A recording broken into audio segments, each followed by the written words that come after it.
Өмір деген өте шығар өткінші. Аз ғұмырда көп қуанып, көп күлші.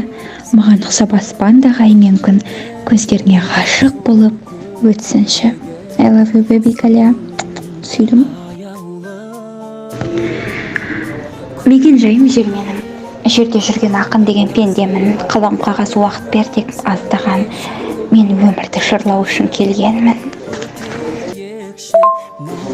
Қаланы қопардың да, шайқадың да, бірақ бақыт таппадың, байқадың ба? Бақыт деген қалаға барған жоқ қой, бақытты болғың келсе қайта ауылға.